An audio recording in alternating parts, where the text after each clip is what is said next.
On behalf of The Chosen and Against the Tide Media, I want to welcome you to an interview with actress and producer and writer and director Elisabeth Tabish, who plays the beloved character of Mary Magdalene in this first ever multi-season series about the life of Jesus. Liz, welcome. Thank you for having me. Believe me, the pleasure is all mine. Oh, I'll be apologizing to you later. It looks to me like Elisabeth Tabish wears a lot of hats in the movie business.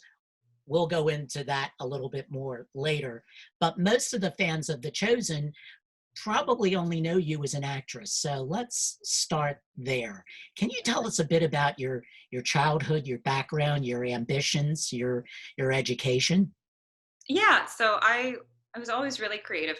My mom really supported me and my brother being artistic and letting us sort of develop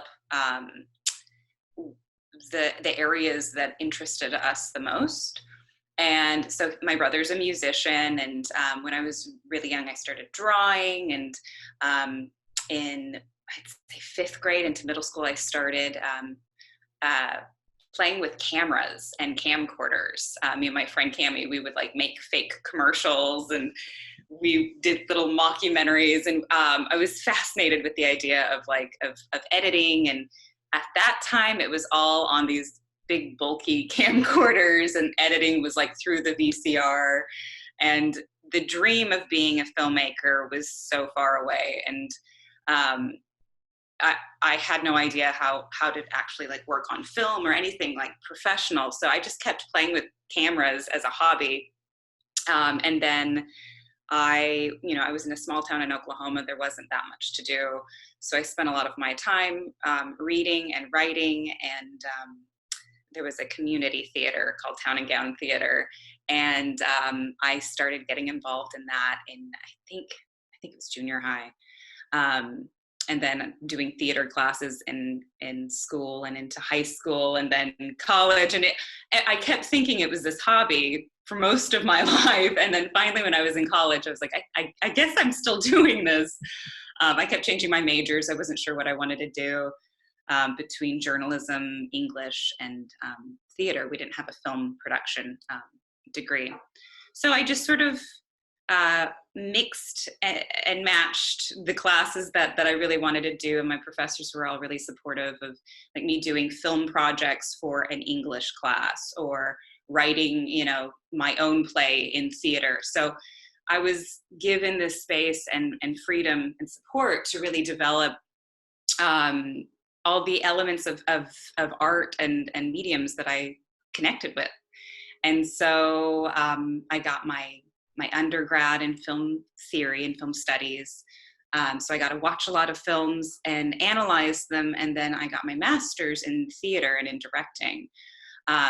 So over the last, I'd say, really since I graduated from my master's, I've just been developing sort of, what I want to do. And it's a true mixture of acting, directing, writing, editing, camera work, photography. I love it all.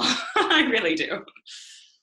Well, good on you, because, people ask me, I was a film major, regrettably, and I usually don't advise people to do that. I think it would be far wiser to pursue the path that you did, although I know the film thing wasn't an option for you. But I do think it would have benefited me a lot more had I been a journalism or English major and business. Why? Because movies are a business. I should have done more business classes. I know that now. You can never do that enough. It's a hard business. It's a difficult business because, one, it is a business, and if you are more creative than practical, you really, it requires both. You can't just be this dreamer and like make things and not think about, rent. Like I ran into that a number of times in the last decade, and you learn as you go. And every time I think I'm gonna like give up or change or something comes up. The Chosen being one of the most major events of like, okay, no, I'm still doing this artistic path and pursuit. Which segues perfectly into my next question. Correct me if I'm wrong, but it's my understanding that you were just about to walk away from the acting profession when the role of Mary Magdalene was offered to you. Mm-hmm. What could say that you were born to play this role? Since I was a kid, I always loved Mary Magdalene. There was just like this is what I've been wanting to play my whole life. Wow. I'm excited and a little terrified. And yet you almost missed it. Can you talk to me about that? I'm actually shocked. I got the audition because it was like a couple of one too many rejections that I had for commercial stuff, and I was booking mostly commercial that year, and it wasn't really like my heart wasn't really in it. I missed doing character-driven theatrical or TV dramas. And it had been so long since I had done that I just was a little heartbroken over it, and I was like, okay, time to maybe grow up. Maybe it's time to do something practical.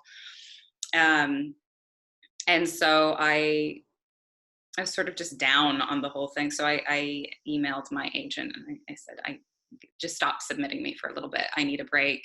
I need to figure out what I need to do next. And I was just planning on finding something practical, an editing job or in production or something like that.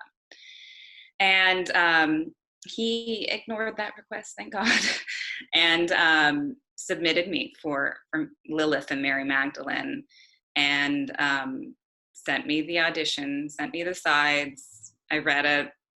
I thought, this is the role that I've dreamt of playing since I was a child. Like this is such a dream role.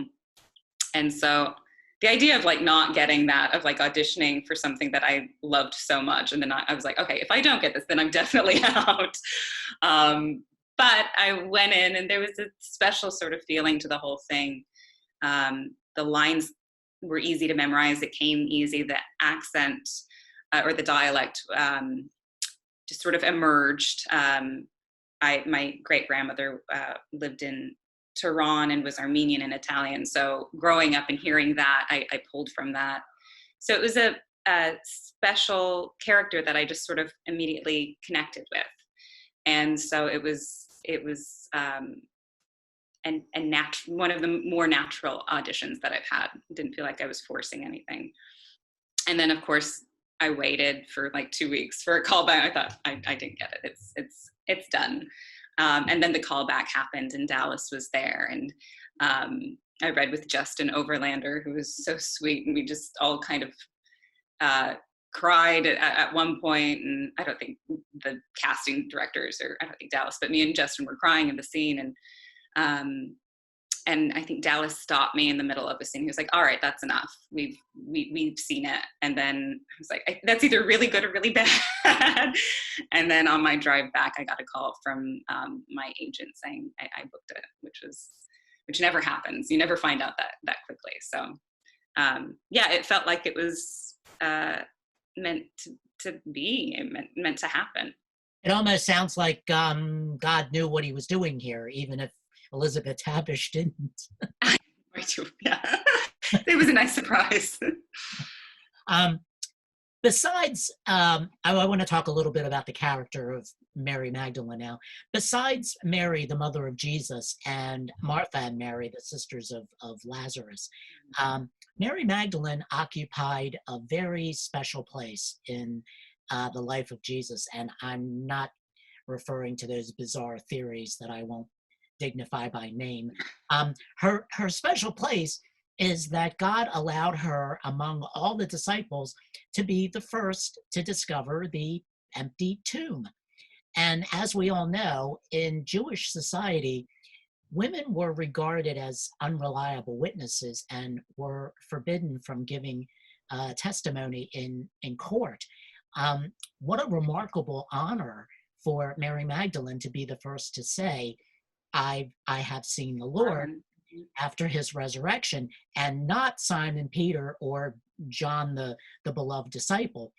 Now, you said playing Mary Magdalene was easy and a dream, but it must have posed somewhat of a challenge. Oh yeah.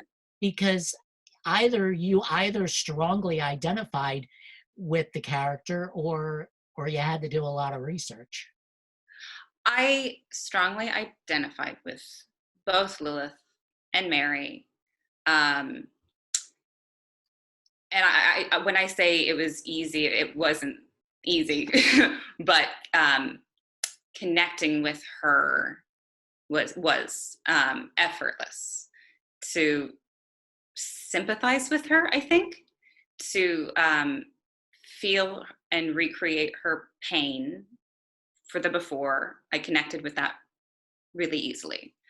And then, of course, being cast in it was this type of renewal for me. So her shift and transformation from Lilith into Mary, like, I felt the pure joy of that from getting cast, from being able to play her. So that normally wouldn't have been as easy, but because of the actual situation of like playing it, it was right there for me, of like this immediate experience of feeling redeemed, of feeling renewed, because of The Chosen. So it sort of fulfilled itself in some way.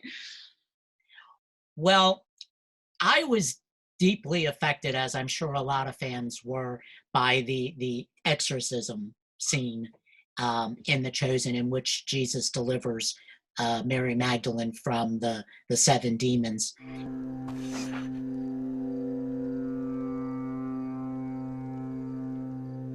Who are you? How do you know my name? Thus says the Lord who created you, and he who formed you. Fear not, for I have redeemed you. I have called you by name. You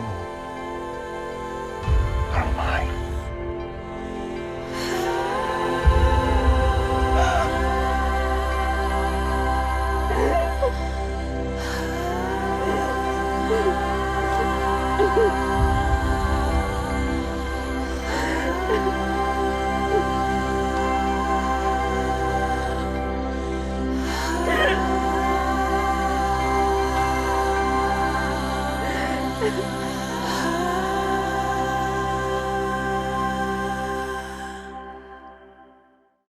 And during Nicodemus's unsuccessful attempt at an exorcism, I was immediately thrown back to William Friedkin's The Exorcist, in which Father Merrin attempts to deliver the little girl, played by Linda Blair, from demonic possession.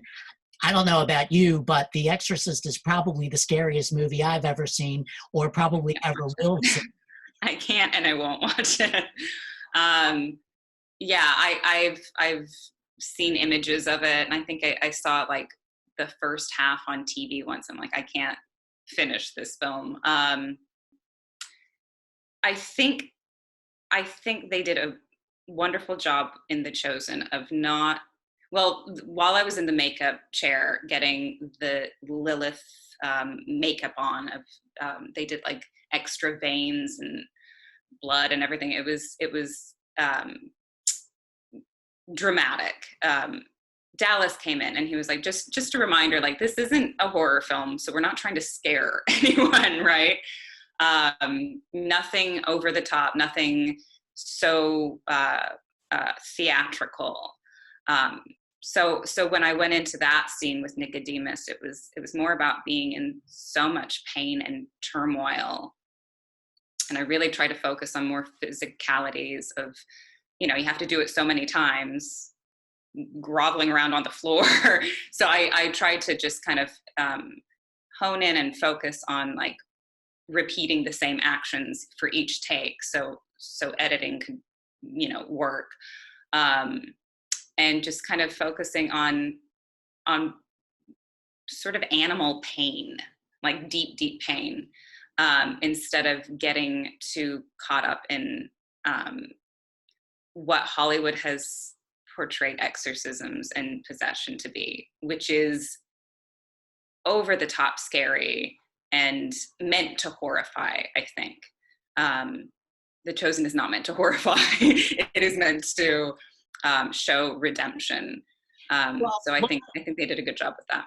Well, the interesting thing is that when Jesus shows up and actually releases you from the demons, it's like he puts his hands on you and suddenly you're healed. And it's so simple, and yet it's much more effective than what you're describing with the violence. And frankly, I have to give you a lot of credit for portraying a possessed person without using Linda Blair as a template.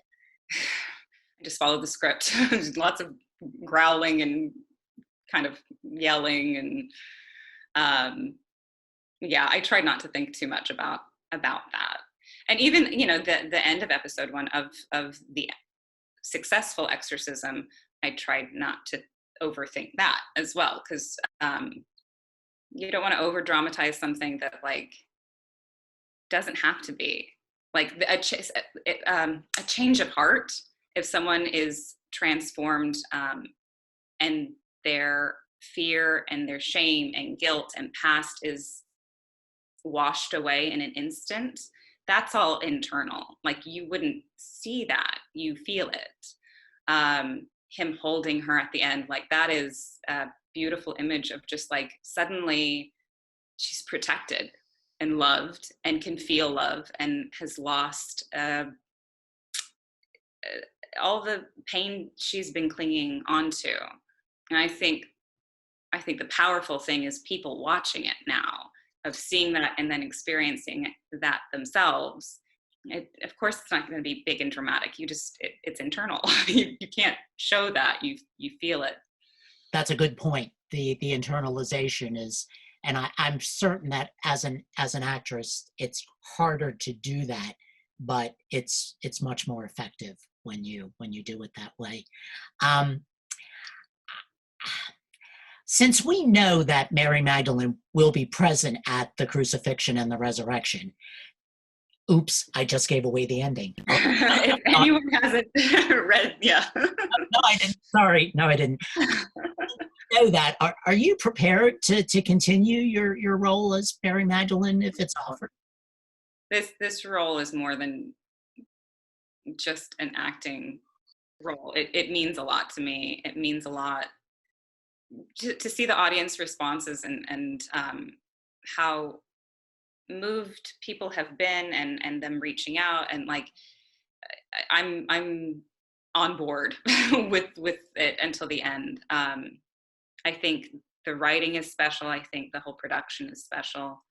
It is the project too that got me back into acting and has renewed my joy for acting. So it would be too special to ever not do. Yeah, and I think they would be missing out on a good thing if they ever let you walk away. So let's hope this keeps going. Forgive me, I always ask this question. A lot of audiences mistakenly assume that because a particular actress appears in a Christian series or movie, that the actress is in real life a Christian. What assumption, if any, should an audience make when they see actors and actresses playing biblical characters or people of faith? And conversely, should a Christian actress play a bad person or an unsavory character on screen? I'm asking you this because you play Mary Magdalene, who comes to redemption on screen, but it's clear that she led rather an unholy life off screen. Your thoughts about that? Well, I think with this specific character, they do a good job of showing that she doesn't want to be living an unholy life before she meets Jesus. She is traumatized. She was attacked. She carries fear, sorrow, grief, pain with her, and those states keep leading her back to bad decisions, like drinking, like suicidal tendencies or thoughts, or self-defeating and self-destructive behavior. So I think it has shown a lot of forgiveness and mercy to her, to this character, which I think teaches us, like, people do bad things. It doesn't make them bad people. And usually people who are self-destructive aren't doing it because they're bad. They're carrying pain. And so I think it's important to release judgment or assumptions of why people do what they do, because everyone's on their own journey, and their own journey with finding the truth. And that looks different for each person. And it takes a lesson in a book to learn it. And it takes others an entire lifetime of mistake after mistake to learn it. So we can't judge each other on our lives or behavior, because you don't know where someone is in their journey toward finding the truth. And so when it comes to actors playing particular roles, one, it's our job. We chose this job, and it does take a sort of sacrifice of living a practical sort of normal life to explore and portray a variety of lives, a variety of characters and choices and behaviors. Usually, you know, if someone's playing a character in a Christian project, they must connect with it. So you can probably assume that they feel something with that. But the important thing, I think, is what the audience takes away from it, how you connect, how it affects you, how it changes you, how it brings you closer to your faith. And then the flip of that, if a Christian actor is playing a villain, again, the reason we act is to explore and understand the human condition. And the human condition is not bright, cheery, joyful all of the time.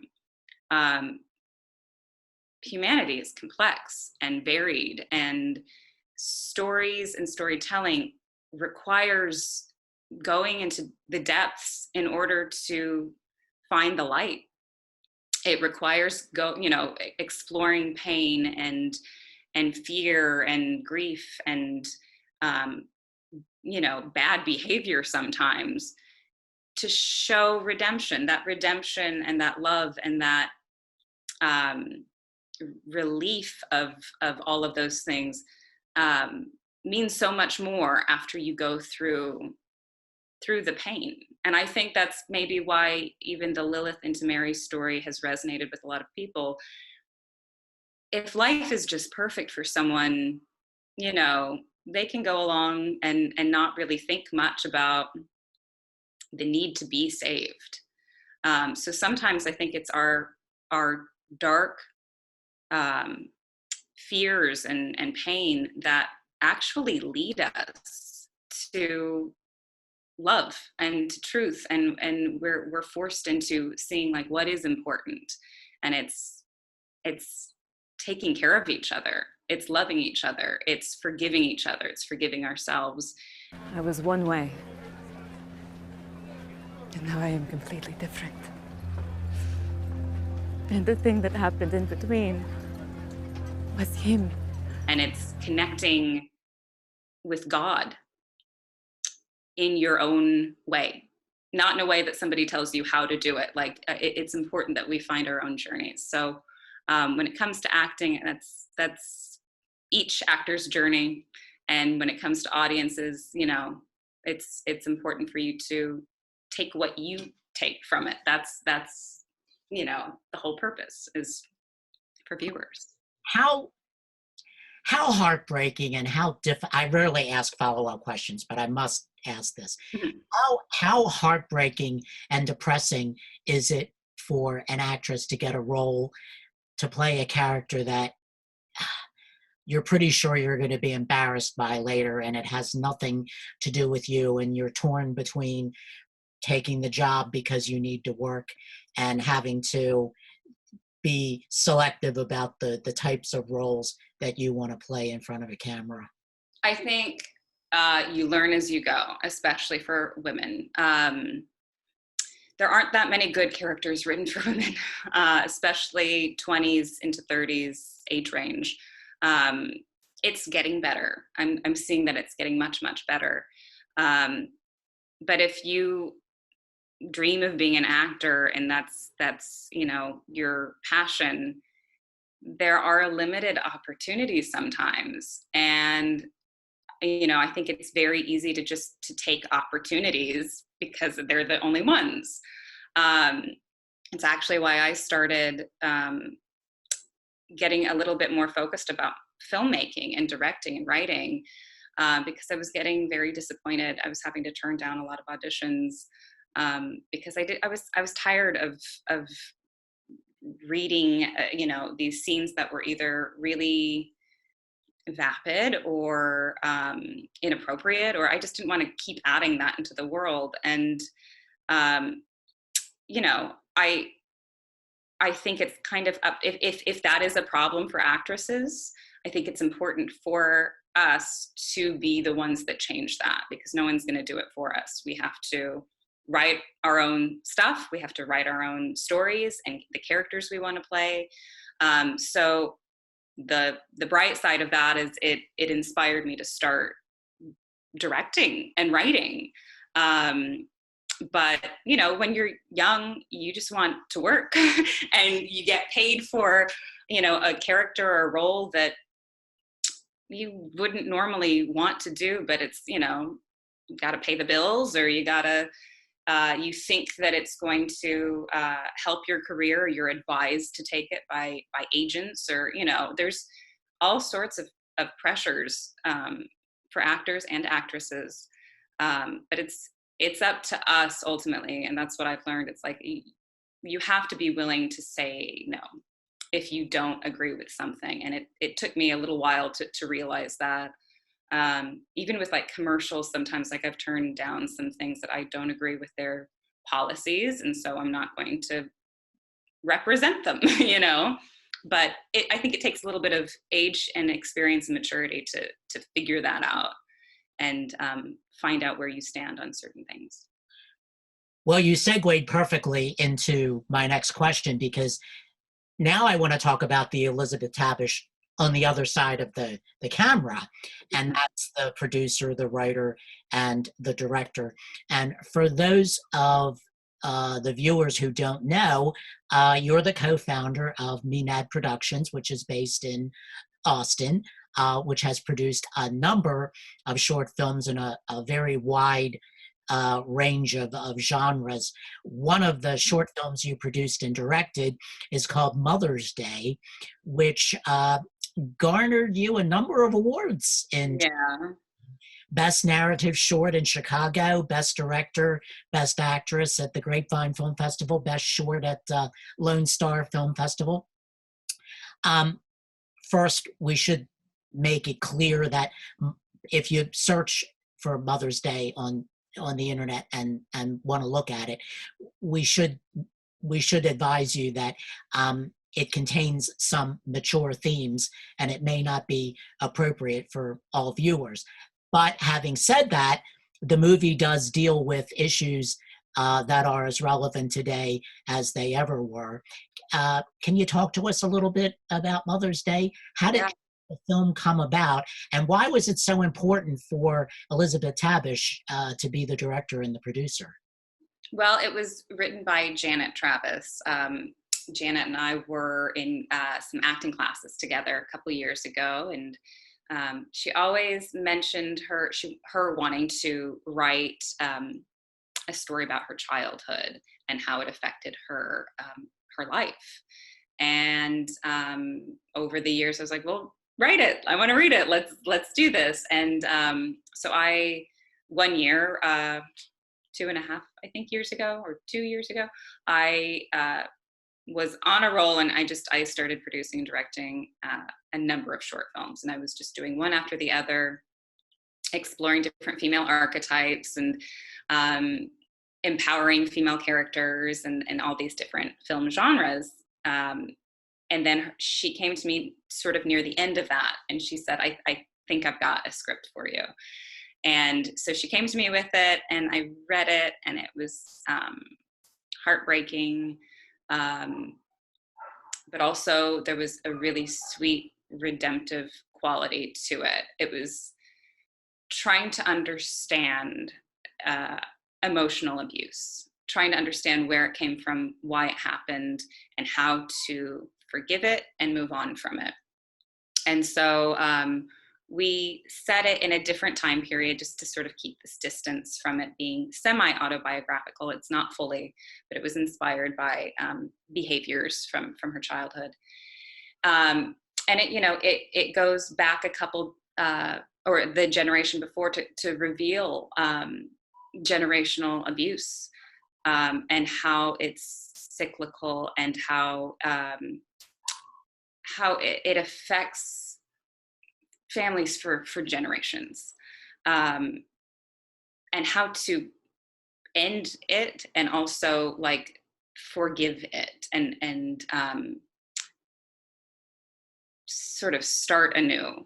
So there were themes in it that were really sweet to me. And I also, we shared the script with a number of people, and then we made it and we shared the film with a number of people. And so many people kind of came forward saying, this happened to me, or this happened to my mom, or this happened to a family member, or, people were really moved, and we were surprised by how many people were directly affected by it.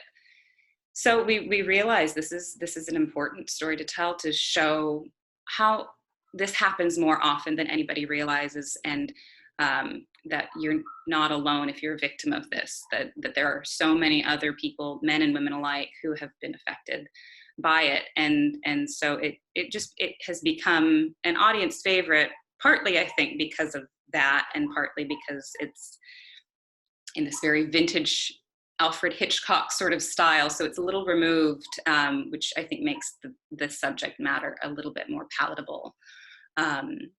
But we've been really proud of it, and we've been touched by the people that have come forward about their own stories. The film sort of has a happy ending. At least you're kind of hopeful that things are. I think there's some forgiveness and at least understanding in it. And I think that's important to show why her mother was emotionally abusive to her. That must have been like opening up a giant box of pain on the set for some people. Well, Janet was incredible in it, and also just in writing it. I think it took a lot of courage to do that, and to share her sort of vulnerable experiences. And I think there was something therapeutic about the whole thing. I think that's what film storytelling and art does for people who have these stories that they hold on to, and it can sometimes shape their lives in negative ways. Instead, they use it to share their experiences and realize that they're not alone in it, and also make something beautiful from it. And I think that's why we're all really proud of that one. It is a very good film, and I do recommend it. And having watched several of your films, it appears that you enjoy playing with time. Mother's Day takes place in the 1960s. Musa Malvada takes place in the 1920s. The Darlings takes place in the 1980s. Oh, that is. Now here you are playing a character in biblical times. So period films are notoriously difficult to make, and yet that seems to be your preference. I love them. I'm a nerd over it, and I love it so much. As a filmmaker, I have a certain, I don't know if it's just like the way my grandmothers decorated their homes or their outfits or whatever, but I have like this nostalgia over mid-century everything. I love picking out the wardrobe and the props and finding the right location. I love cinema from the 60s and 70s. And there is a quality to the film. There's the film grain, the technicolor, the really specific care and detail to every element, because it was on film, because it was expensive to shoot, that I really love and appreciate. And I like to sort of recreate and try my hand at trying to recreate some of that. Like the Darlings, I did just so many post-production edits of trying to make it look like a VHS, without it actually, being shot on digital. So it's just fun. And even just like the quality of audio, of changing it to sound scratchy or something. It's like an assignment, it's like a challenge for me to see if I can do that. But I also love playing as an actress in period pieces. Well, these little movies are like minor miracles, because as I said, a period piece is really tough. And yet every one of those films that I mentioned seemed really authentic. So you really managed to work a miracle there. Thank you. It's just dedication. And it's clear that you enjoy it, and that's the reason why I brought it up. I thought this can't be a coincidence that she enjoys, playing with time. Total nerd. Oh, and fonts. Big font nerd. Dallas Jenkins, the creator of The Chosen, has always had a very clear idea of the stories that he wanted to tell and the way he wanted to tell them. He hired you as an actress, but he surely knew that you were also a writer and a director and a producer just like him. Any tension there? Was Elisabeth Tabish, the actress, ever tempted to put on her writer or director hat? I tend to do that. During the callback, he mentioned, we were chatting, and he was like, I see on your website that you're a filmmaker, and also that you're inspired by 60s and 70s European cinema. And I was like, yes. And he goes, me too. So I knew I was like, if I was going to be cast, I knew that like his style and directing style would be fantastic, because that's just the best era of cinema. So there was an immediate trust there. On set, I think there was one of the first days that I was shooting where I did a take, and they were requesting that I do something really specific to like show the side wound on my side. And I kept forgetting to do it. And I requested, I'm like, can I watch playback? And he was sort of like, I guess so. Like, actors usually don't want to watch playback, but like, I knew I was like, I need to think as a director right now of like something technical. And it helped me just sort of figure that out. So I usually, if I do that, it's usually to sort of direct myself if I know that I'm not hitting a mark or not doing something right. But Dallas, his direction is so intuitive and nuanced. He doesn't spend a lot of time like over explaining anything. He'll just say like one simple thing, and it'll kind of get me on the track that he envisions for the scene. So I trust him. Whatever he says, it's easy to, especially after like seeing like the final product, it's easy to just put my director mind aside when we're filming. Well, directors don't normally let the actors see the playback. No, yeah. I'm surprised that he made that concession to you. So Grateful. And we've all heard the horror stories about the great Barbara Streisand, who would be the actress in the movie, but she was constantly telling the director what to do. And so either the director would quit or she'd get him fired. And Yeah, you got to know why you're hired. Stick with that. if you ever get to be as big as Barbara Streisand, feel free to do whatever you want. Yeah, I mean, that's Babs, you know. In addition to everything we've already talked about, you are also the co-founder of the Austin Arthouse Film Festival, which is now in its 3rd season. Yay! Hey, thank you. It is the mission of the festival to spotlight work from filmmakers across the world who defy conventions, champion art, and challenge audience expectations. That's a pretty tall order. We're doing it. I find it interesting and amusing that you name the various prizes after noted filmmakers like Stanley Kubrick and Maya Deren. This is really going to be an inside reference, but Meshes of the Afternoon was one of the movies that I grew up on when I was in film school, and people Cool. have never seen it won't get the reference. But Well, check it out. go to YouTube and look it up. Yeah. And also, one of my favorites, Dario Argento. Can you tell us a little bit about the Austin Arthouse Film Festival? Why is this film festival different from any of the other festivals, not only in Texas, but across the country? Yeah. So most film festivals that I've gone to, I've you know, the shorts that they select are all, I don't want to say standard because it sounds negative, but just, you know, sort of straightforward filmmaking and storytelling. But, you know, my undergrad was in film studies. I watched a lot of experimental and analyzed types of experimental films and genres and surrealism, absurdism. There were so many wonderful classes that there was just a plethora of filmmaking styles that I just have not seen in a while.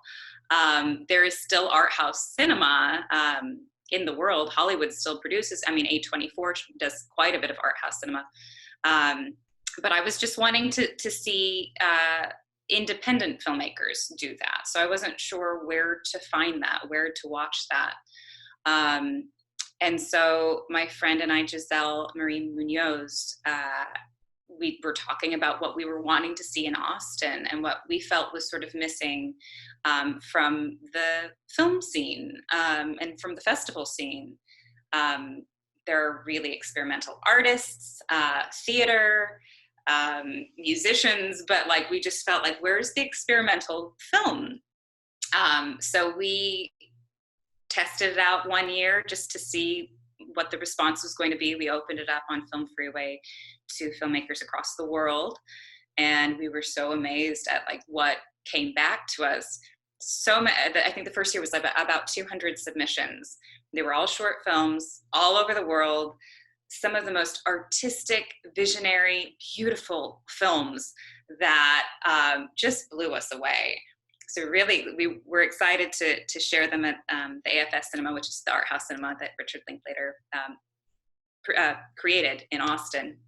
And the turnout was great. People loved it. Our audience was really responsive. So last year we did it again, and we were like, well, maybe that's all that's been made, all the art house. It was like we had even more submissions. And so we're realizing there are these incredible artists who are masters of their craft, of their cinematography, of storytelling, that are really unique in their filmmaking styles. Because I think, you know, not to knock anything, but the things we watch are pretty formulaic. You have a certain type of story, it's the hero's journey. Even in TV, there's like a set way to tell a story to keep people's interest. And so these were just refreshing to be like, well, this is just a 3-minute short that meditates on an emotion or a vibe, or, you know, it's made not to sell, it's made not to make money, it's made because this filmmaker was so connected to it that they needed to share it. So we've been so impressed with everyone's work, and we're slated for January 2021 for our year 3. And we're accepting submissions now on Film Freeway / Austin Arthouse Film Festival.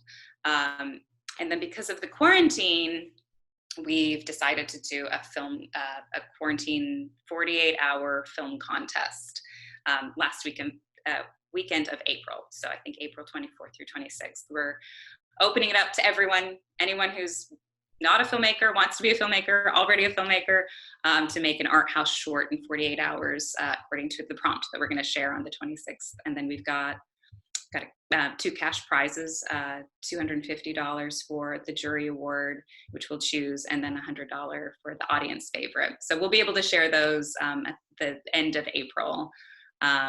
We're excited to see what people can make in their homes in 48 hours. Well, under normal circumstances, yours truly would be interested in that. But at my age, I need more than 48 hours to get. I understand. Yeah. Again, I don't normally ask follow-up questions, but you did say something that really made me think here. I know the difference, but the audience may not know the difference between an art house movie and what they see when they go to the Cineplex. You sort of answered the question, but can you elaborate on that? Sure. Art house it's a big umbrella, but it's film that is created not for profit, not to sell tickets, not to appease an audience. It's usually a piece of film that's a little bit more challenging. It makes you think. It's usually typically has some social commentary to it, but almost always in some form experimental in either its writing style or its cinematography or its acting. It's meant to, show that there's all these different genres and different types of stories to tell. I think even just like, using like surrealism or absurdism, that might help you understand what art house is. I'd say like Stanley Kubrick, David Lynch, those are types of art house films that are a little challenging. Sometimes you walk away saying, what did I just see? Why did I just see that? Or what does it all mean? And they're really meant to sort of like, create conversation. I was thinking more of Louis Buñuel and Salvador Dali, The End of the Dog, which was not only shocking in its time, I think it's still shocking. It's still, and it is a social commentary. If you look under the layer of it, you will see that there was that going on. So, and he's made some films that I still can't figure out. But anyway, that's what makes movies so interesting. Not everything has to be Spider-Man. That's the point. That's the main point. Yeah. So, okay, now we're at the point of this show where we answer fan questions. Yay! Yay. And this is where the audience gets a chance to stump Elisabeth Tabish. So the first fan question is, what was your biggest takeaway from season 1 filming? Did you make new friends, a new take on life? Did the experience change your world perspective? Oh, it changed a lot. I feel like I have had, well, this is so Mary, but like life before The Chosen and life after The Chosen. Being on set was, I've never been on set for that long, playing something that people respond to that well. So just the entire experience of being there and talking to investors or fans or meeting actors that come in for the day and them like already knowing the characters and already knowing me, it was surreal. And so it all felt a little bit like a dream, especially this last summer when, the first 4 were already out. And so we were filming the last 4 of season 1. I've made so many wonderful friends. All the disciples are just the sweetest guys. And yeah, it challenged me in ways that I didn't expect. There were a lot of scenes, especially in the first 2 episodes, that I was nervous about doing. And I wasn't sure if I could do them or pull them off, or I was just, doubting myself the entire time. It's given me a sort of confidence that I've never had before, that if I go into a scene with my heart open, it'll take care of itself. I don't have to overplan or overdo anything. It's changed my method of acting dramatically. And so that's been like a whole new mindset of just kind of giving up control of my acting, and just having more faith in the scene and in the project. And I can even see like certain scenes as I watch back, I'm like, oh no, I was controlling that. Like I see it and I know now. And my favorite scenes are when I was just like, I don't know what I'm doing and I'm scared, and it worked. For whatever reason, it worked. So it's changed my whole mentality about acting, and really the faith that comes from acting. I know that's kind of strange, but the faith required for doing these scenes, and it's just also been beautiful to see people responding. That's been incredible, especially during lower, maybe sadder moments of my life. I see these people that reach out and tell me their stories and how they were affected by The Chosen, and it connects me to people I never would have known existed, and their sweet stories in their hearts, and it's become a community that I'm grateful to be a part of. Now, you've already kind of answered this question already, but only because you're a writer and I'm a writer, we always hope that the actors are going to treat the script like the gospel and not change. Right. Don't change a word. Yeah. No. And we don't. You're a director, so at least you have the luxury of being able to make sure that you stick to the writer's script. But a fan wants to know how much improvisation is in the performance, and were the writers willing to make adjustments to suit the actors, or does that just not happen?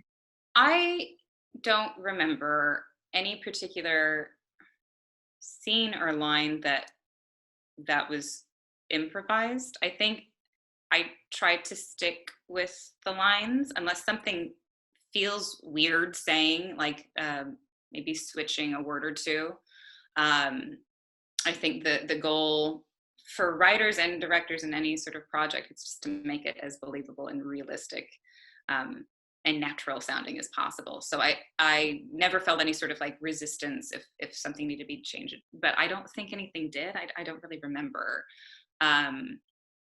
As far as improvising anything, the main thing that I had no idea what to do was the failed exorcism scene with Nicodemus. In the script, it was just like Lilith groans. I'm like, okay, what am I doing though?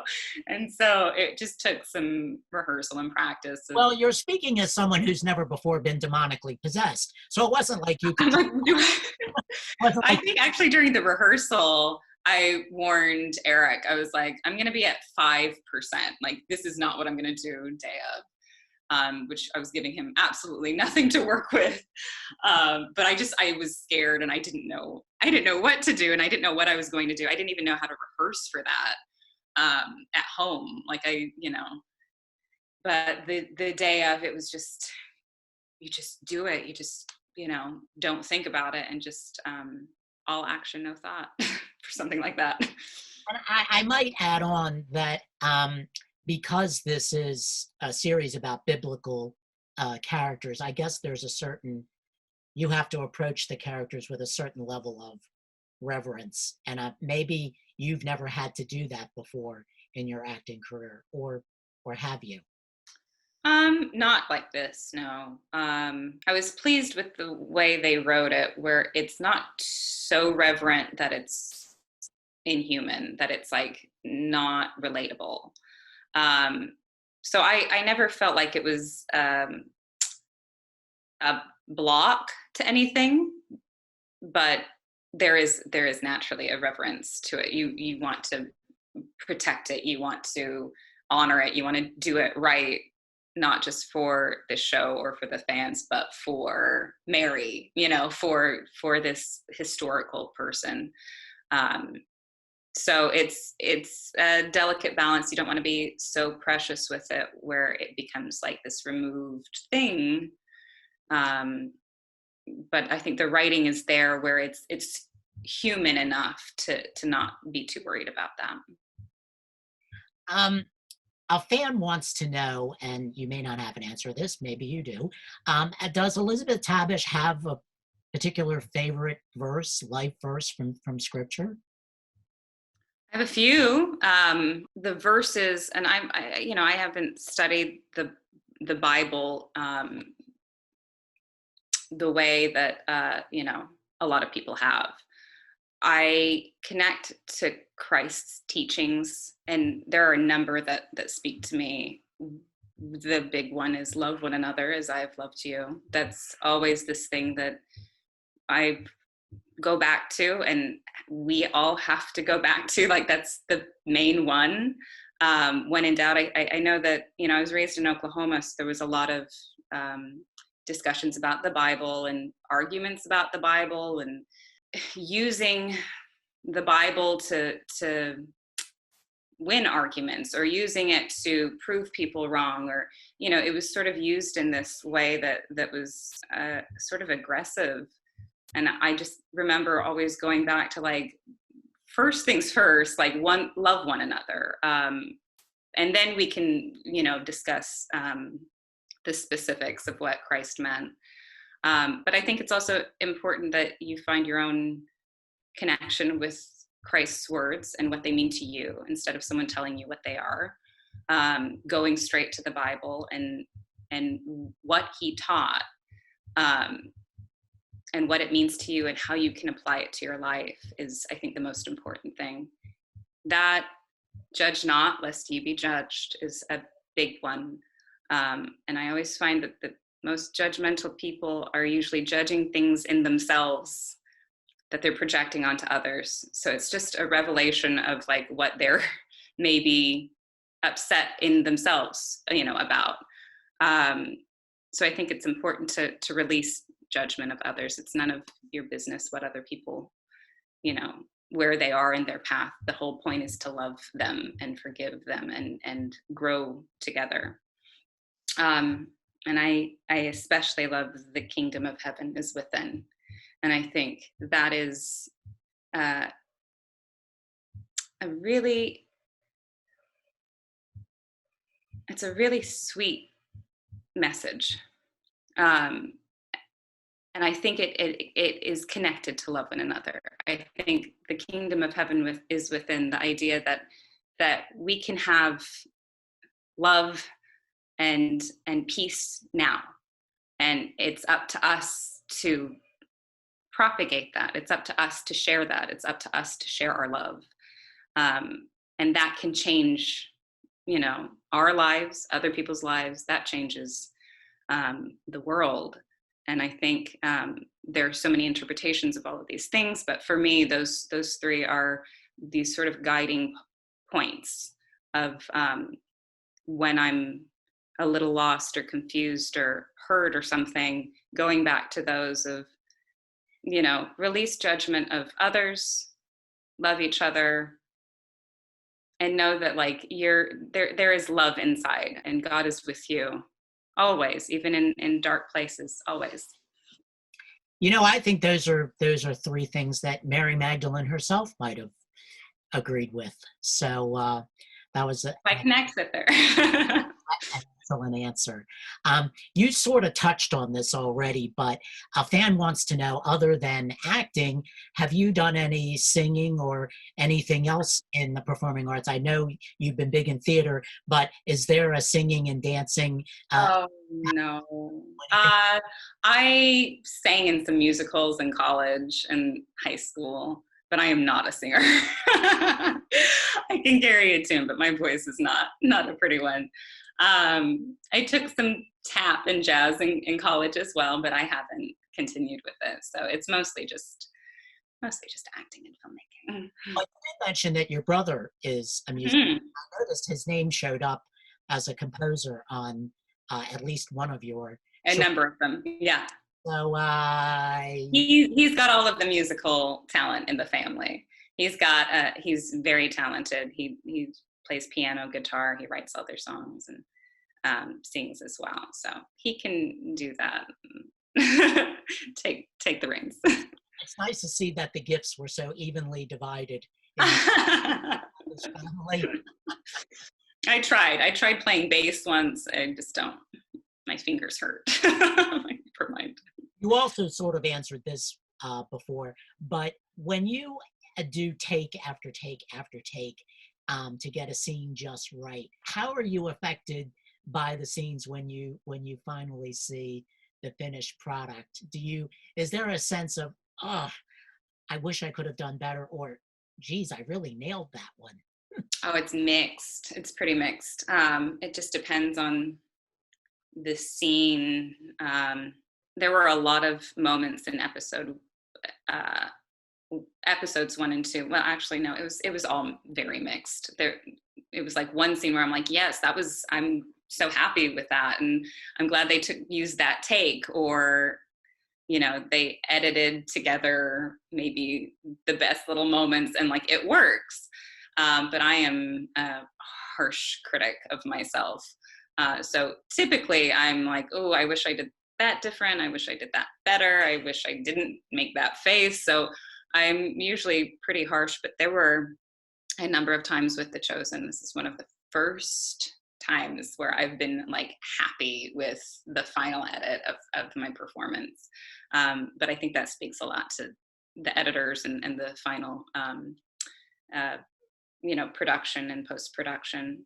I think they do a really good job with pacing and timing, and their edits are fantastic, of like letting you live in a little bit of the world before moving on. That last scene in episode 1, I was very nervous about. I didn't feel good about my performance, and then seeing the edit, I was like, okay, they took care of that. they made that like really resonate well. So whatever I feel like I'm lacking, the editors will fix. That's very generous of you to say that, because you of all people are aware that film is a very collaborative art. Yeah. Everybody has to bring something to the party. It's not all about you. It's about the greater good. The whole team. Yeah. It's a good team. So we're going to wrap things up here, and so you have the full attention of the fans now. I can only tell you that you are one of the most popular of the characters in the show, so I know people will have enjoyed hearing from you. Is there anything that you want to say to them now that you've captured them? They've captured me. So much. I mean, thank you for your support. It's been said a number of times by Dallas and a number of the cast that whatever you think we've given to you, you guys have also given to us. This is a symbiotic relationship of us sharing these performances with you, and you sharing how they affected you with us. And it's just been so meaningful and so beautiful to see that most projects you do, and then they're maybe go to like a festival or two, or they're on TV and you forget about it. But this has just been beautiful to see it like blossom into what feels like a movement.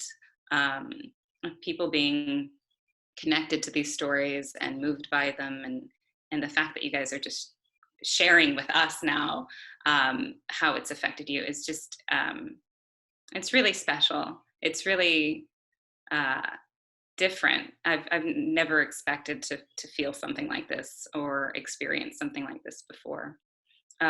So thank you for that. And then also I've just, the quarantine situation is strange, and we have to believe that it's going to end someday.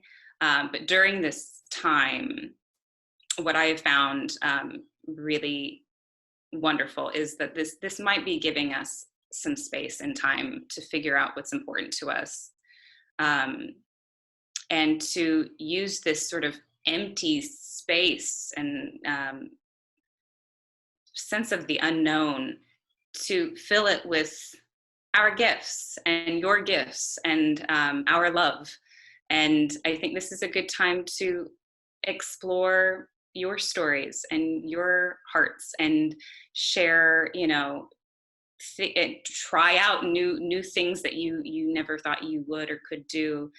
Try different artistic pursuits, and the world can look a little ugly sometimes. And I think if you have the sort of kindness and love in your heart that I see from your responses, I think it's important to share that with the world, and to keep making it a beautiful place. And I think it's up to people like you guys to continue to make it a beautiful place. That post-quarantine will be better than pre-quarantine. Well, thank you for saying that, but I also might add that one can only binge watch Spider-Man movies. So yes, it's nice to watch something that is uplifting, and I think you really nailed it there. Elisabeth, thank you so much for taking the time out of your really busy schedule to talk to us, and thank you for all your great work. Thank you for having me. This was really fun speaking with you. Thank you. It was. Thank you guys for watching and supporting The Chosen, and we're out.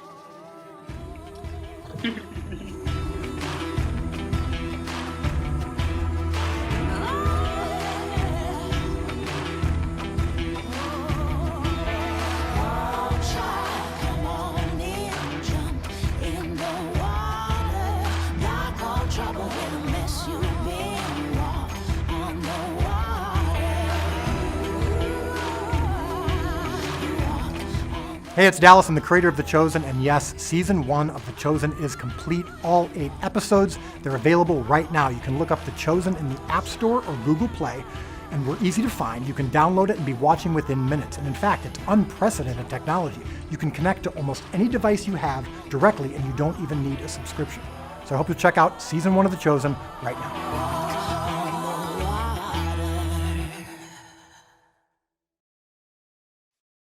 And it looks like we are recording. I normally count myself in like a musician so that no one knows when to pick up. So okay. That's what I do. So, and this is where the audience gets a chance to stump Elisabeth Tabish. And if they succeed, then they can win a Lazy Boy recliner. No, there's no. Wait, what? No Lazy Boy recliner. No. Thank you so much. This was Thank you. An honor for me. As you may have noticed, I only have a face that's perfect for the radio, but I was sort of arm twisted into doing this.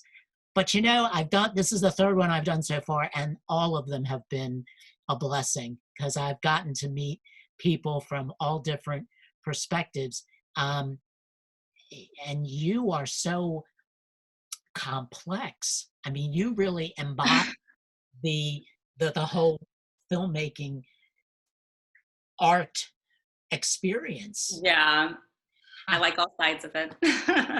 I just get bored easily. That's the big thing. Well, I know there are some people in my world, who would look at the Andalusian Dog or Meshes of the Afternoon and think, what does this got to do with anything? But, one can't be too judgmental about these things. Yes, everything is not for everybody. Right.